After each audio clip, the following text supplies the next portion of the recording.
এক ছিল ছোট্ট খরগোশ, তার নাম টিটু।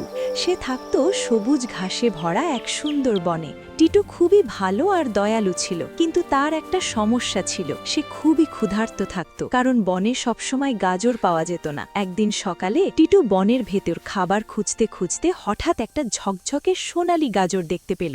গাজরটা অদ্ভুতভাবে আলো ছড়াচ্ছিল। টিটু অবাক হয়ে বলল, এটা কি সত্যি গাজর নাকি জাদু? হঠাৎ গাজরটা কথা বলল, আমি জাদুর গাজর, যে আমাকে ভাগ পূরণ হবে। টিটু খুব খুশি হলো। সে চাইলে গাজরটা একাই খেতে পারত, কিন্তু সে ভাবল আমার বন্ধুদেরও তো ক্ষুধা লাগে। তাই টিটু গাজরটা নিয়ে তার বন্ধু মণি কাঠবিড়ালি, পিকু পাখি আর গাবু কচ্ছপের কাছে গেল। সবাই মিলে গাজরটা ভাগ করে খেল। ঠিক তখনই আশ্চর্য ঘটনা ঘটল। বনের চারদিকে হঠাৎ অনেক তাজা গাজর আর ফল জন্মাতে শুরু করলো। সবাই আনন্দে চিৎকার করে উঠল। জাদুর গাজর বলল, টিটু, তুমি লোভ না করে বন্ধুদের সাথে ভাগ করেছো, তাই তোমাদের বন সব সময় খাবারে ভরা থাকবে। সেদিন থেকে টিটু আর তার বন্ধুরা খুশি মনে একসাথে থাকতো। শিক্ষা: ভালো জিনিস বন্ধুদের সাথে ভাগ করলে সুখ আরো বেড়ে যায়।